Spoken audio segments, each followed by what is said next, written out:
వరంగల్ రాజకీయాల్లో మరోసారి కడియం శ్రీహరి, కొండా సురేఖ మధ్య విభేదాల అంశం చర్చనీయాంశంగా మారింది. గత 2 రోజులుగా తనపై వస్తున్న వరుస ఆరోపణలు, విమర్శల నేపథ్యంలో మీడియా సమావేశం నిర్వహించిన స్టేషన్ ఘన్పూర్ ఎమ్మెల్యే కడియం శ్రీహరి, మంత్రి కొండా సురేఖ పేరు ప్రస్తావించకుండా పరోక్షంగా స్పందించారు.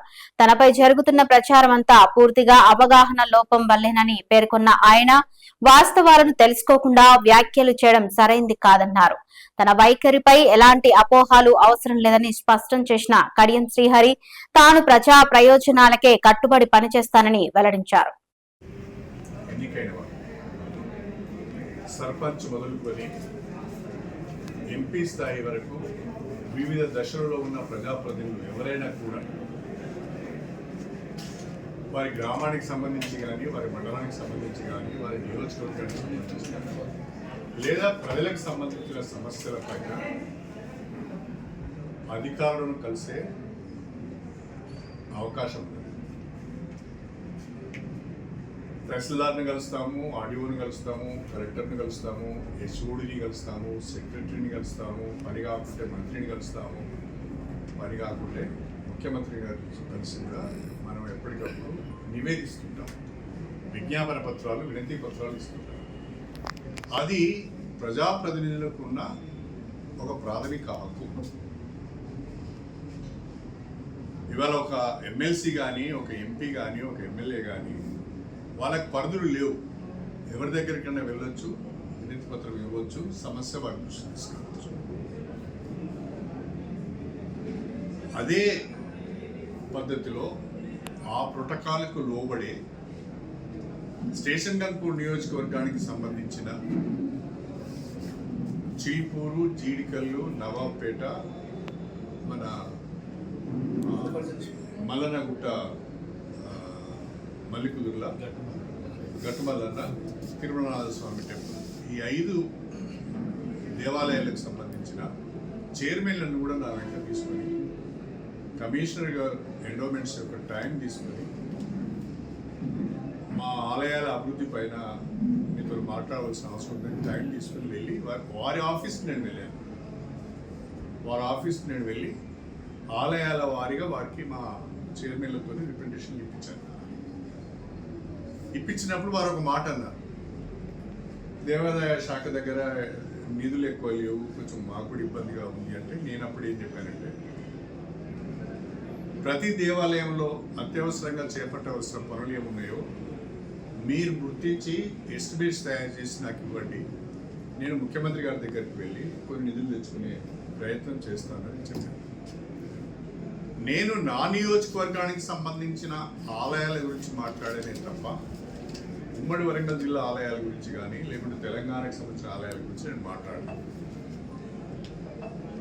సమీక్ష అంటే నా దగ్గరికి అధికారులు వచ్చినప్పుడు, నా ఆఫీస్కు వాళ్ళు వచ్చినప్పుడు దాన్ని సమీక్షగా మనం భావించాలి.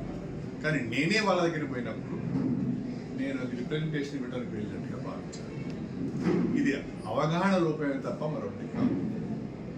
సమీక్షకు, సమస్యల పైన అధికారుల దగ్గరికి వెళ్ళి వినతి పత్రం ఇవ్వడానికి తేడా చాలా ఉంటుంది. మీరు కూడా అప్పుడప్పుడు మీ వ్యక్తిగత హోదాలలో కూడా వెళ్ళి అధికారులను కలుస్తూ ఉంటారు. నేను ఘన్పూర్ ఎమ్మెల్యేగా నాకు చెప్పకుండా మీరు ఎట్లా పోయి అనగలుగుతాను? ఒక సర్పంచ్ కానీ, ఒక ఎంపీపీ కానీ, ఒక సింగిల్ విండో చైర్మన్ కానీ, నాకు తెలియకుండా చాలామంది మా మున్సిపల్ చైర్మన్ గారు కానీ ఎవరైనా కూడా వారికి సంబంధించిన సమస్య పైన వారు వెళ్ళి అధికారులు కలిసే అవకాశం ఉంది. నాకు చెప్పకుండా మీరు ఎట్లా వెళ్ళారు, నా నియోజకవర్గంలో నా పరిధి, నా అధికారం దాటి మీరు ఎట్లా వెళ్ళారు అని మనం అనలేదు. అంతేకాకుండా రాజ్యాంగం ప్రకారం, బిజినెస్ రూల్స్ ప్రకారం సమీక్ష మంత్రులు మాత్రమే చేయగలుగుతారు, లేదా క్యాబినెట్ ర్యాంకు ఉన్న వ్యక్తులు మాత్రమే చేయగలుగుతారు. ఎమ్మెల్యేలు, ఎంపీలు సమీక్ష చేయరు, సమీక్షలో పాల్గొంటారు. ఒకవేళ నేను కలెక్టర్ దగ్గరికి వెళ్ళిందంటే అది సమీక్ష కాదు.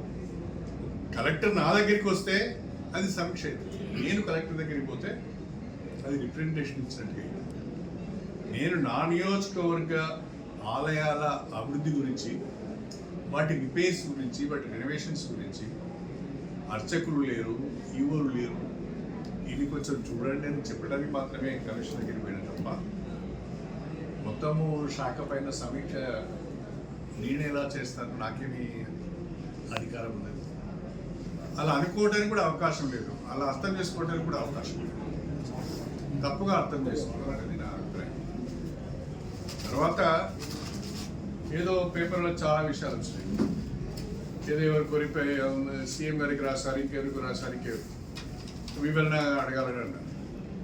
అసలు నేను తప్పే చేయలేదు, వివరణ ఇచ్చే ప్రసక్తి ఎక్కడి నుంచి వస్తుంది?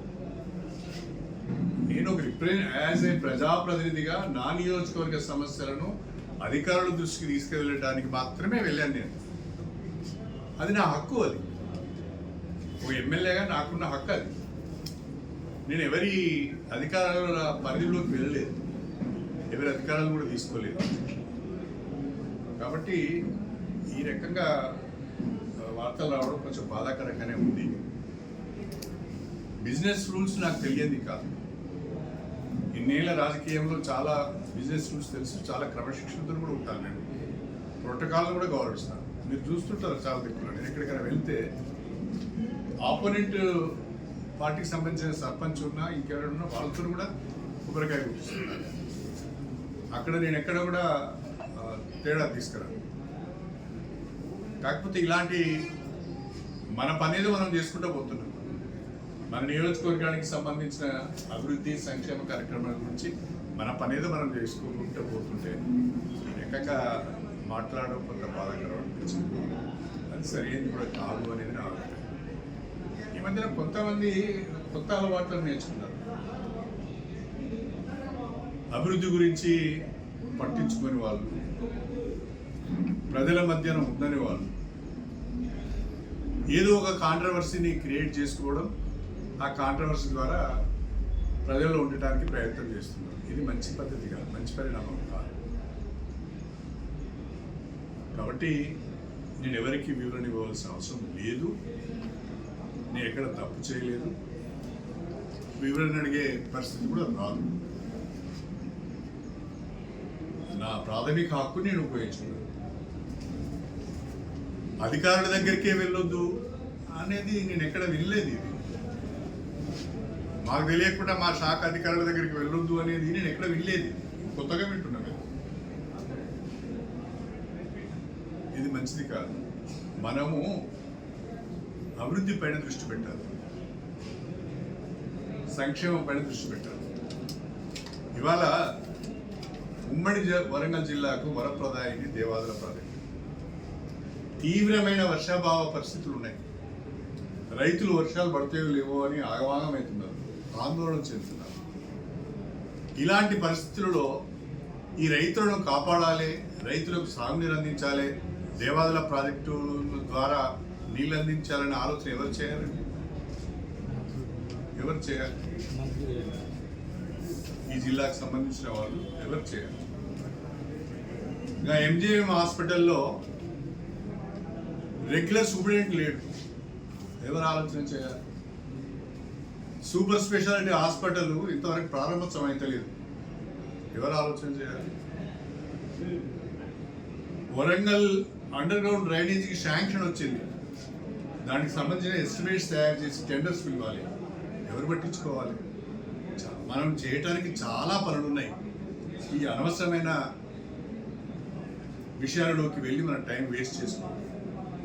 ప్రజల కొరకు ఏం చేయగలుగుతాం అనేది ఆలోచించాలి. మనకున్న అధికారం, మనకున్న పలుకుబడి, మనకున్న అవకాశాన్ని ప్రజల కొరకు ఉపయోగించుకోవాలి తప్ప వివాదాల కొరకు ఉపయోగించుకోవద్దు అనేది నా అభ్యర్థన.